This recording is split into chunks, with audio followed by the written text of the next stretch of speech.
আসসালামু আলাইকুম। বিডিজ of circular 24 পক্ষ থেকে সবাইকে স্বাগতম। সো বন্ধুরা, মেঘনা petroleum limited Bangladesh petroleum corporation এর অঙ্গ প্রতিষ্ঠান, এখানে নিয়োগ বিজ্ঞপ্তি প্রকাশিত হয়েছে। সারা বাংলাদেশ থেকে অষ্টম শ্রেণী পাস এসএসসি এবং এইচএসসি পাশে আবেদন করার সুযোগ রয়েছে অনেকগুলো পদে। সো বন্ধুরা, ভিডিওটি ভালো লাগলে অবশ্যই শেয়ার করুন এবং পেজটাকে সাপোর্ট করবেন।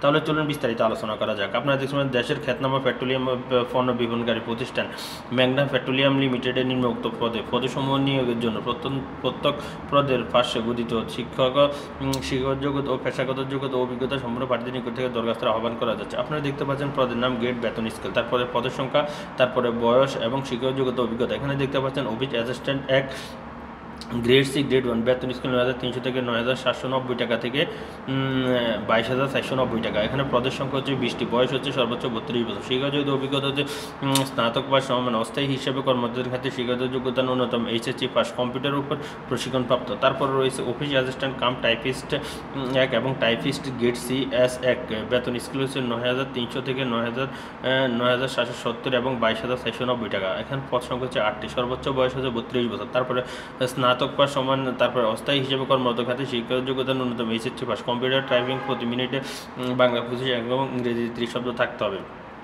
তারপরে দেখতে পাচ্ছেন টেলিফোন অপারেটর কাম রিসেপশনিস্ট 1 এবং গ্রেড সি এস এ, বেতন হচ্ছে ৯৭৭০ থেকে ২২৪৯০ টাকা। একটি পদ, এখানে সর্বোচ্চ 32 বছরে আবেদন করতে পারবেন। তারপর ন্যূনতম এইচএসসি পাস সমানে পিএমবিএক্স বোর্ড পরিচালনার ন্যূনতম 3 বছরের বাস্তব অভিজ্ঞতা লাগবে। তারপর এখানে 4 নম্বর রয়েছে কম্পাউন্ডার ফার্মাসিস্ট 1, গ্রেড সি 1, বেতন হচ্ছে ৯৭৭০ থেকে ২২৪৯০ টাকা। এখান থেকে একটি পদ রয়েছে সর্বোচ্চ 32 বছর, ফার্মাসি বিষয়ে স্নাতক ডিগ্রি অথবা স্নাতক বা সমমান এবং কম্পাউন্ডার ফার্মেসি বিষয়ে ডিপ্লোমা ডিগ্রি থাকা বাধ্যতামূলক। তারপরে পাম্প অপারেটর একজন, গ্রেড LS2, বেতন স্কেল হচ্ছে ৯৭৭০ থেকে ২২৪৯০ টাকা। এখানে 5টি পদ রয়েছে, সর্বোচ্চ 35 বছরে আবেদন করতে পারবেন। তারপরে এসএসসি পাস সমান 5 বছরের কাজে বাস্তব অভিজ্ঞতা থাকতে হবে। তারপর কোম্পানি অস্থায়ী জিএ হিসাবে কর্মকর্তাদের ক্ষেত্রে শিক্ষাগত যোগ্যতা ন্যূনতম অষ্টম শ্রেণী এবং সংশ্লিষ্ট বিষয়ে অন্তত 3 বছরের কাজের বাস্তব অভিজ্ঞতা থাকতে হবে। তারপরে ইলেকট্রিশিয়ান একজন, গ্রেড LS2, তারপরে বেতন স্কেল রয়েছে ৯৭৭০ থেকে ২২৪৯০ টাকা। এখানে 3টি পদ রয়েছে, সর্বোচ্চ 35 বছর আবেদন করতে পারবেন। এখান থেকে এসএসসি পাস সমান 5 বছরের কাজের বাস্তব অভিজ্ঞতা থাকতে হবে। কোম্পানির অস্থায়ী জিএ হিসাবে কর্মকর্তাদের ক্ষেত্রে শিক্ষাগত যোগ্যতা ন্যূনতম অষ্টম শ্রেণী পাস এবং সংশ্লিষ্ট বিষয়ে অন্তত 3 বছরের কাজের বাস্তব অভিজ্ঞতা থাকতে হবে। ইলেকট্রিশিয়ানের ক্ষেত্রে ABC লাইসেন্সধারী হতে হবে।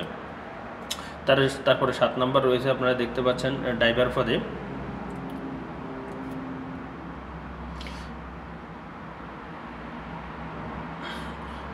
ড্রাইভার LS2, বেতন হচ্ছে ৯০০০ থেকে ৯৭৭০ থেকে ২২৪৯০ টাকা। এখান থেকে 4টি পদে আপনারা আবেদন করতে পারেন। বয়স সর্বোচ্চ 35 বছরে, এসএসসি পাস সমান, ড্রাইভিং লাইসেন্সধারী, 5 বছরের গাড়ি চালানোর বাস্তব অভিজ্ঞতা সম্পন্ন হতে হবে। তারপর অস্থায়ী জিও এবং ড্রাইভার হিসেবে কর্মরতদের বছরের কাজের বাস্তব অভিজ্ঞতা থাকতে হবে। তারপর এখানে দেখতে পাচ্ছেন অদক্ষ শ্রমিক হেল্পার, গ্রেড 1, তারপর এখানে বেতন স্কেল হচ্ছে ৮৬০০ থেকে ২০০১০ টাকা। এখানে দেখতে পাচ্ছেন সর্বোচ্চ 30টি পদে আবেদন করতে পারবেন। সর্বোচ্চ বয়স 32 বছর। এখানে এসএসসি পাস হতে অস্থায়ী হিসেবে কর্মচারীদের ক্ষেত্রে শিক্ষাগত যোগ্যতা অষ্টম শ্রেণী পাস। তারপর রয়েছে ফিয়ন পদে বেতন স্কেল ধরা হয়েছে ৮৬০০ থেকে ২০০১০ টাকা। এখানে 12টি পদ নিবে, সর্বোচ্চ 32 বছর। এসএসসি পাস, অস্থায়ী হিসেবে কর্মচারীদের ক্ষেত্রে বয়স অষ্টম শ্রেণী পাস। তারপরে যে ক্লিনার পদে 6টি পদ, এখানে দেখতে পাচ্ছেন সর্বোচ্চ অষ্টম শ্রেণী পাস আবেদন করতে পারবেন, কোনো অভিজ্ঞতার প্রয়োজন নেই। তারপর এখানে দেখতে পাচ্ছেন সিকিউরিটি গার্ড, বেতন স্কেল ৮৬০০ থেকে ২০০১০ টাকা, সর্বোচ্চ 32, সশস্ত্র বাহিনী, আধা সামরিক বাহিনী, অবসরপ্রাপ্ত সিপাহীদের ক্ষেত্রে।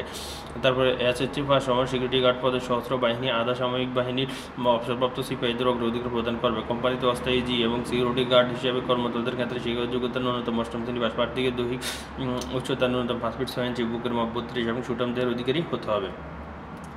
তারপর এখানে দেখতে পাচ্ছেন ফায়ার ফাইটার LSA1, বেতন স্কেল ৮৬০০ থেকে ২০০১০ টাকা। 9টি পদে, সর্বোচ্চ 32 বছর আবেদন করতে পারবেন। তবে ফায়ার সার্ভিসের এখানে সিভিল ডিফেন্সের অবসরপ্রাপ্ত ক্ষেত্রে 45 বছর আবেদন করার সুযোগ রয়েছে। এসএসসি পাস এবং ফায়ার সার্ভিস, সিভিল ডিফেন্সের অবসরপ্রাপ্ত ফাইটারদের অগ্রাধিকার দেওয়া হবে।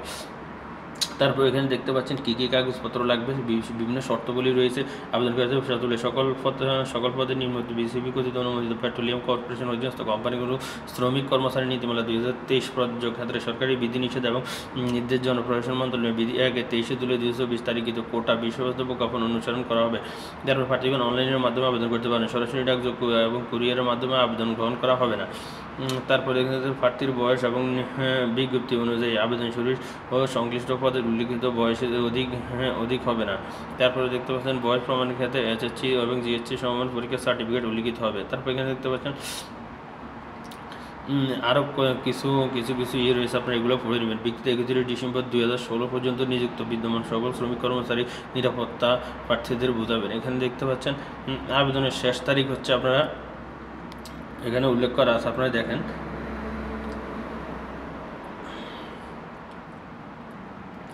এখানে উল্লেখ করা আছে অনলাইনে আবেদন পূরণ এবং পরীক্ষা ফি জমা দানের শুরুর তারিখ হচ্ছে 6/1/2025 সকাল 10 ঘটিকা থেকে। তারপর অনলাইনে আবেদনপত্র পূরণ জমা দানের শেষ তারিখ হচ্ছে 6 থেকে আপনার 26/1/2025 তারিখ বিকেল 5 ঘটিকা পর্যন্ত। তারপর ইউজার আইডি প্রাপ্তির অনলাইনের মাধ্যমে জমা দানের পর 72 ঘন্টার এসএমএসের মাধ্যমে পরীক্ষার ফি জমা দিতে হবে। সো বন্ধুরা, আজকের মতো ভিডিওটি ভালো লাগলে অবশ্যই শেয়ার করবেন এবং মেঘনা পেট্রোলিয়ামের এটি খুব ভালো একটা নিউজ। আজকের মতো আসসালামু আলাইকুম।